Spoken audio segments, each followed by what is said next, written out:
Salut à tous, on se retrouve pour l'épisode 1768 du Zap Image. On commence aujourd'hui en ce mercredi 23 mars avec des anniversaires et tout d'abord c'est celui de l'attaquant camerounais Eric Maxime Choupo-Moting. Il fête aujourd'hui ses 33 ans, l'ancien joueur du PSG, joueur actuel de l'équipe du Bayern Munich, un bon anniversaire à lui. Il y a aussi le jeune attaquant sénégalais de l'OM Bamba Dieng, il fête aujourd'hui ses 22 ans et toujours avec l'OM. Il y a aussi Michel, ancien entraîneur de cette équipe de l'OM, il fête aujourd'hui ses 59 ans. On va parler des résultats de la soirée d'hier, il y avait du foot féminin. Et c'est des matchs importants vu que c'était de la Ligue des Champions, quart de finale. Allez, on commence tout d'abord avec le Paris Saint-Germain féminin qui s'est imposé 2-1 du côté du Bayern pour ce quart de finale. Allez, donc on peut voir les deux buteuses du match parce que côté Paris Saint-Germain c'est Katoto. N'oubliez pas que c'est la meilleure buteuse de l'histoire du Paris Saint-Germain. Donc elle a inscrit 2 buts hier. Donc les féminines du PSG remportent ce quart de finale. Allez, donc belle option pour se qualifier pour les demi-finales. Donc le match retour, ça sera mercredi prochain. Voilà, le mercredi 30 mars, ça sera en plus au Parc des Princes. Et on peut voir les stats du match. Pourtant, si on regarde les stats du match, le Bayern Munich a quand même plus dominé par rapport à cette équipe du PSG. Seulement 4 tirs pour les Parisiennes, enfin 4 tirs cadrés. Le Bayern, c'est 6 tirs cadrés, mais c'est bien sûr le PSG qui a été plus efficace devant le but. Et c'est ce qui est bien sûr le plus important dans le football, marquer plus que son adversaire. Donc félicitations aux joueuses du PSG et Didier Olé-Nichols, tout simplement le coach du PSG féminin, que la moitié du chemin fait. Bien sûr, maintenant il va falloir valider cette qualification en faisant encore un gros match semaine prochaine contre les Bavaroises. Et on peut voir du coup voilà, une photo par exemple du match hier bien sûr qui se déroulait, je vous ai dit, dans le stade du Bayern Munich. Et il y avait aussi un autre quart de finale aller. C'était le Classico, le Real Madrid contre le FC Barcelone. Et quelques jours après la victoire des hommes 4-0, de nouveau, c'est le Barça qui prend l'avantage sur le Real Madrid. Donc une victoire 3-1 des Blaugrana. Pourtant, le Real Madrid menait 1-0 à la mi-temps. Mais après le Barça, n'oubliez pas le Barça déjà championne d'Espagne. Ils ont joué, je crois, 25 matchs. Ils ont remporté les 25 matchs cette saison. Plus de 100 buts inscrits, seulement 6 buts encaissés dans le championnat de Liga. Donc ils ont renversé le match. En gros, fait une remontada et gagné 3-1. Donc une très belle option pour les Blaugrana pour se qualifier pour les demi-finales. N'oubliez pas que le Barça a gagné la saison dernière la Ligue des Champions féminine. On peut voir qu'Alexia Putellas, donc celle qui a gagné le Ballon d'Or ou même le trophée The Best, a inscrit un doublé dans ce match. Donc les stats du match, voilà, en grande partie bien sûr c'est le Barça qui a complètement dominé cette équipe du Real Madrid. Le Barça, grande favorite pour remporter de nouveau cette Champions League. Et nous avons connu pire comme semaine, c'est sur le Twitter officiel du FC Barcelone après la victoire 4-0 des hommes, la victoire hier 3-1 des Blaugrana féminin contre l'équipe du Real. Donc actuellement le Barça est supérieur au Real Madrid, stade bien sûr à l'appui avec les derniers résultats et remontada, voilà, tout simplement vu que le Barça perdait 1-0, ils ont gagné le match 3-1 en une journal Mundo Deportivo. Et la buteuse, donc Alexia Putellas, je vous ai dit, elle a inscrit un doublé et elle a marqué quasiment le même but que Aubameyang. Le dernier but d'Aubameyang, le 4e but sur son petit piqué. Donc Alexia Putellas a marqué le même but contre la gardienne du Real Madrid. Et voilà une petite photo de la Ballon d'Or, la meilleure joueuse actuellement au monde, l'Espagnole Alexia Putellas. Et du coup, les deux résultats de ces quarts de finale aller hier. Donc il reste encore 2 affiches. Donc les 2 dernières affiches, c'est entre Arsenal et Wolfsburg. Donc le match ce soir à 21h. Il y a aussi Juventus contre l'équipe de Lyon. Coup d'envoi ce soir à 18h45. On en reparlera demain des 2 résultats. Et on peut voir le tableau final. Donc le PSG, si elle venait à éliminer cette équipe du Bayern, elle pourrait rencontrer en demi-finale l'équipe soit de la Juventus ou soit l'équipe de Lyon. Ça pourrait faire une demi-finale 100% française, Juventus-Lyon. Dans l'autre côté, voilà, le Barça, elle élimine le Real Madrid. Elle pourrait rencontrer certainement Wolfsburg, qui est quand même favorite par rapport à l'équipe de Arsenal. On va parler de l'équipe de France. Voilà, l'équipe de France hommes, donc ils préparent ce match, donc c'est après-demain, voilà, contre la Côte d'Ivoire, 21h15, coup d'envoi au stade Vélodrome. Quelques photos de l'entraînement, c'était hier du côté de Clairefontaine, du côté bien sûr de Paris, pour préparer ce match amical. 2 matchs amicaux, après il y aura l'Afrique du Sud, et c'est pour préparer aussi après les matchs de Ligue des Nations et surtout la Coupe du Monde fin d'année. Donc voilà quelques photos, on peut voir Mbappé, on peut voir Paul Pogba, Guendouzi. À l'entraînement avec les Bleus, William Saliba ou même Christopher Nkunku. Donc n'oubliez pas, il mérite totalement sa place lui avec le groupe France. Un petit rappel de ses stats cette saison, toute compétition confondue dans les 5 grands championnats.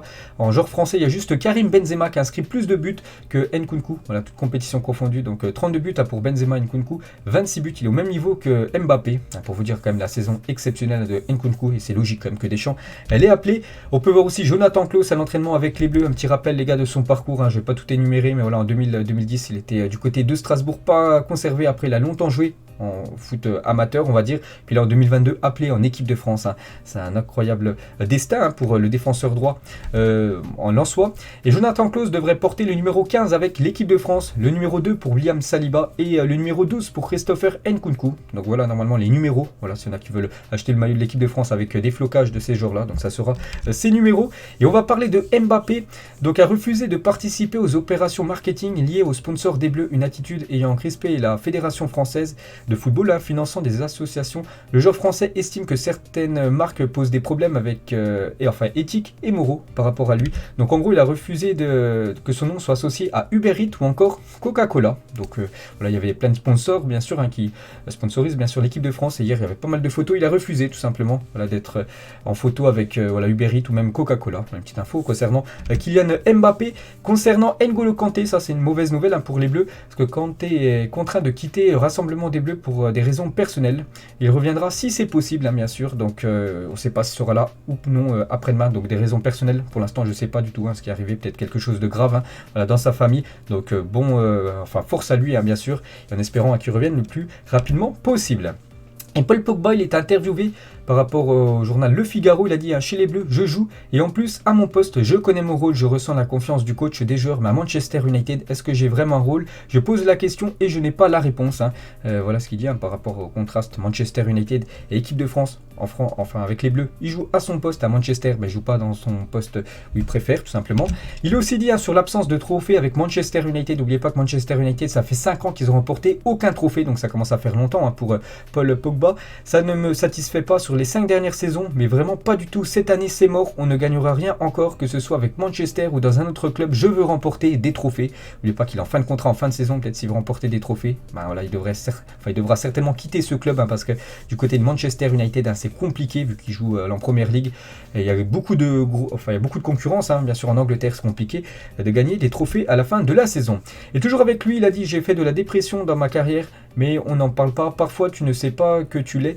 Tu veux juste t'isoler, être seul. Ce sont des signes indéniables. Donc voilà quelques déclarations de Paul Pogba qu'il a fait au micro du Figaro.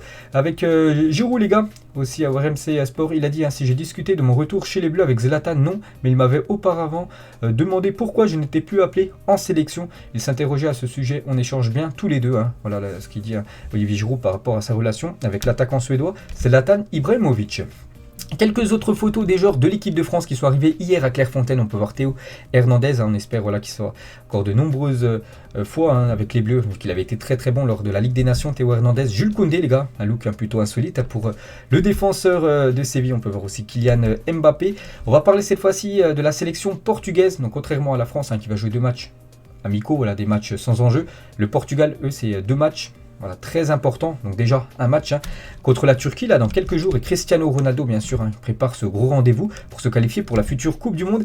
Et regardez comme tous les joueurs portugais qui seront indisponibles pour ces 2 prochains matchs, pour les matchs de barrage. Donc Renato Sanchez, Anthony Lopez, le gardien lyonnais, Ruben Diaz, défenseur de City, Nelson Semedo, Pepe, Cancelo ou même Ruben Neves. Donc voilà, tous ces joueurs, c'est officiel, sont forfaits pour les 2 prochains matchs du Portugal. C'est un gros coup dur pour cette sélection portugaise qu'elle pourrait avoir potentiellement en finale. L'équipe de l'Italie, pour jouer à ce match de barrage pour filer en Coupe du Monde. Donc c'est comme des joueurs cadres de cette équipe portugaise. Et pour parler de l'Italie, peut-être futur adversaire du Portugal, donc l'UEFA confirme que l'Italie et l'Argentine s'affronteront le 1er juin prochain à Wembley lors d'une finalissime, donc entre le vainqueur de l'Euro et le vainqueur de la Copa América. Donc Italie-Argentine, c'est officiel les gars, ça se jouera le 1er juin prochain.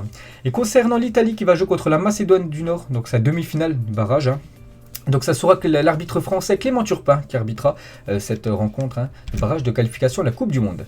Mancini, le coach et le sélectionneur italien, il a dit « L'Algérie est une grande nation du football, j'avais peur qu'ils battent notre série d'invincibilité. Les records sont faits pour être battus. » Parce que vous savez que l'Algérie a fait une magnifique série d'invincibilité. Puis le record, c'est toujours l'Italie qui détient ce record. Donc Mancini avait peur que l'Algérie batte ce record. Du coup, les Algériens avaient perdu lors de la Coupe d'Afrique des Nations. Et toujours avec Mancini, donc en 1990, Mancini avait disputé 0 minutes lors de la Coupe du Monde, l'un des plus grands regrets de sa carrière lors de l'Euro. Il a fait jouer 24 joueurs en 3 matchs et a même même fait rentrer son deuxième gardien, Sirigu, pour qu'il puisse participer à la fête. La classe, bien sûr, du sélectionneur italien.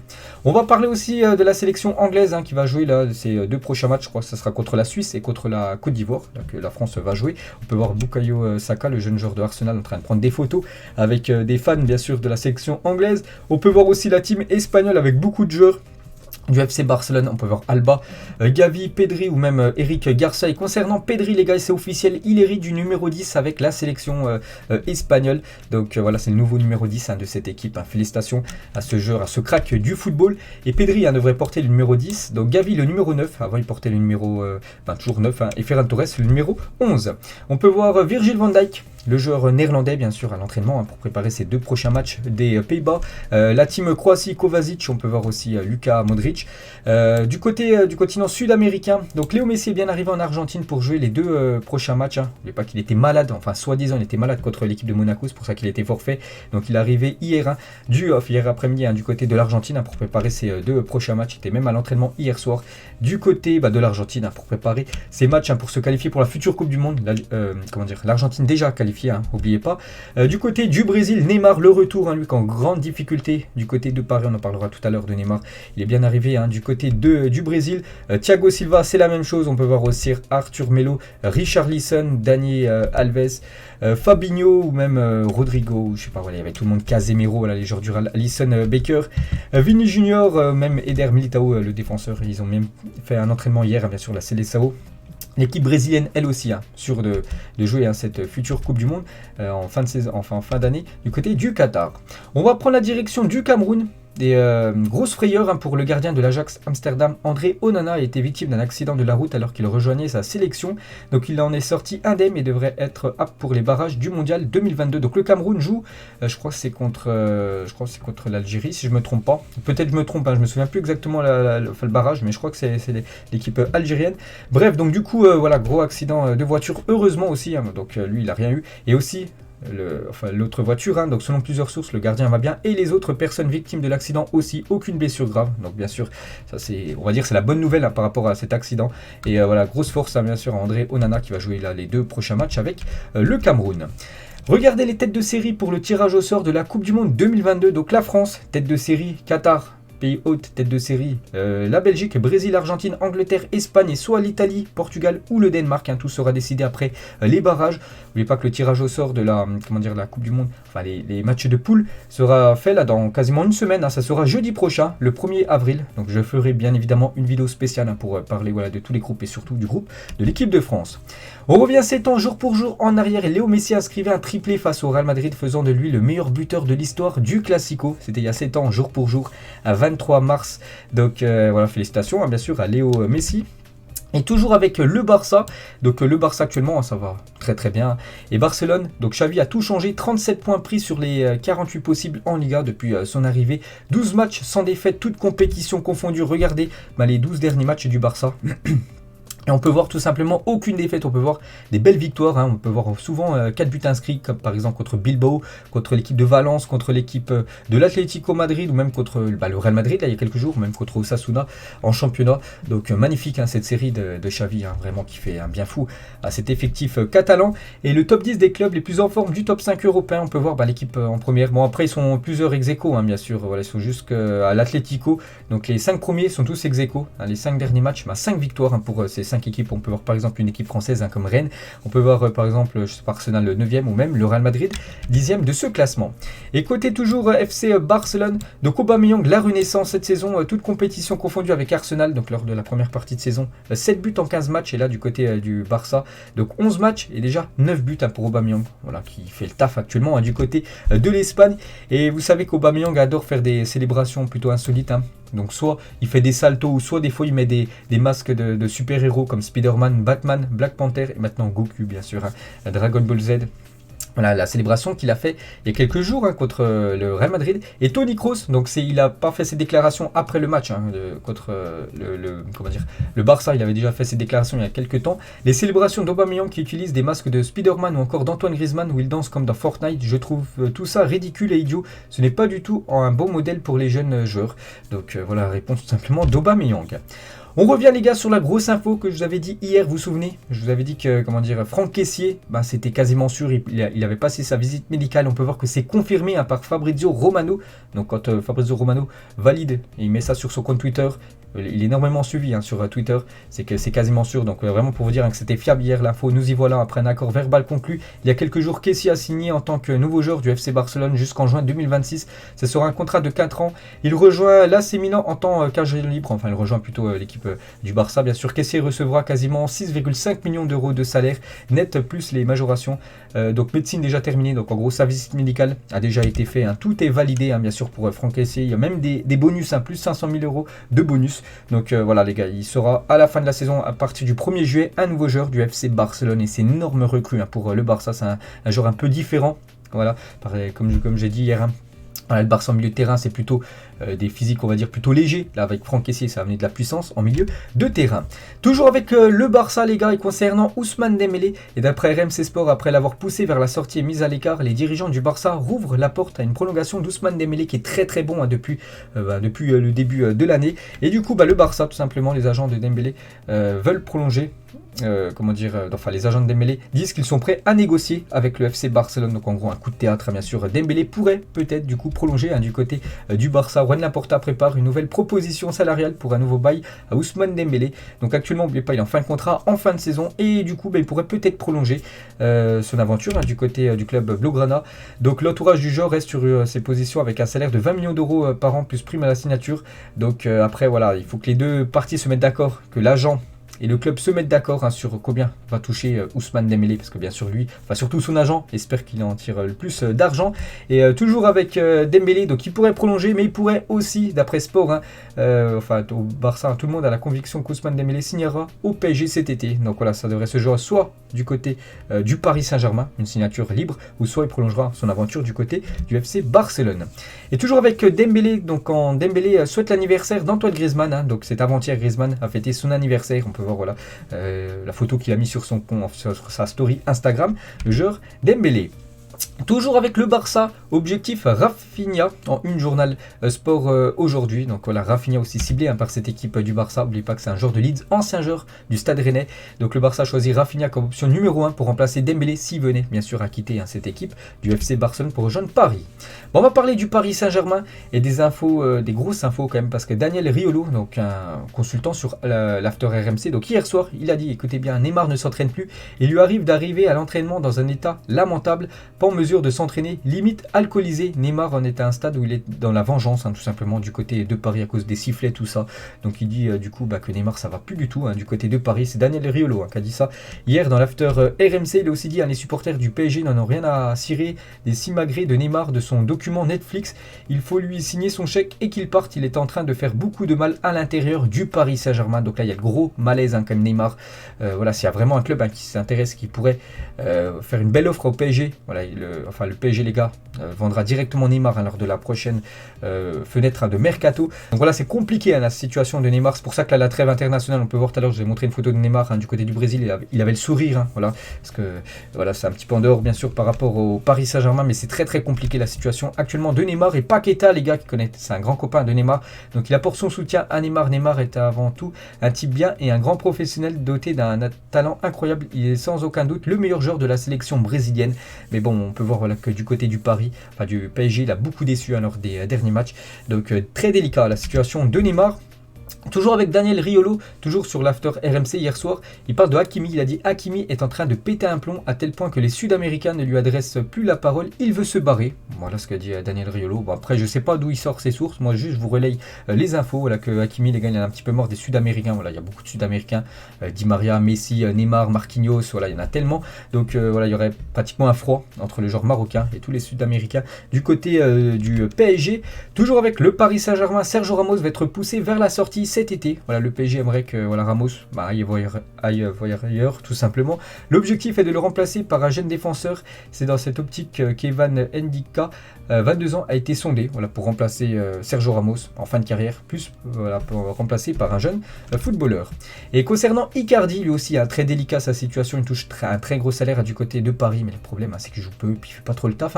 Donc il pourrait quitter le PSG l'été prochain. Le clan du joueur et le club ont la même position. Reste à l'Argentin de trouver une porte portes de sortie et on sait qu'aucun autre club pourra lui proposer le salaire que le PSG lui propose.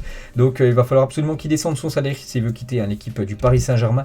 Et une personne proche du vestiaire du PSG à propos d'Icardi, c'est un homme qui n'a plus la tête au football en ce moment. Il a du mal à se relever de ce qu'il s'est passé en dehors du terrain ces derniers mois. Vous savez que sa relation avec Wanda Nara, sa femme, il y a eu une coupure, après ils se sont remis ensemble, c'était compliqué. Donc c'est pour ça qu'il n'a plus du tout la tête au football. Donc voilà, c'est lui aussi. C'est très très délicat sa situation. Pour Icardi, n'oubliez pas que le PSG avait levé l'option d'achat de plus de 50 millions d'euros pour acheter Icardi. Donc voilà, c'est encore une grosse perte d'argent pour le PSG dans le dossier de l'Argentin. Et toujours avec le PSG, donc on sait que le Paris Saint-Germain paye beaucoup ses joueurs et les masses salariales des clubs leaders de leur championnat. On peut voir que le PSG, si on cumule tous les salaires des joueurs à l'année, ça fait plus de 470 millions d'euros à l'année, c'est énorme. Le Real Madrid, si on cumule pareil, tous les salaires, c'est 401 millions d'euros. Manchester City, 258 millions d'euros, quasiment la moitié par rapport au PSG. Le Bayern, 192 et l'AC Milan, actuellement leader de la Serie A, 100 millions d'euros. Si on cumule tous les salaires, on peut voir que le PSG, ça paye énormément par rapport aux autres leaders des gros championnats. Et on revient sur cette info, les gars, que j'ai montré hier concernant les plus gros salaires actuellement du côté de la Liga. Bon, on peut voir que le top 10, c'est que des joueurs du Paris Saint-Germain, dont Neymar premier, Messi deuxième et Mbappé troisième, les 3 joueurs les mieux payés.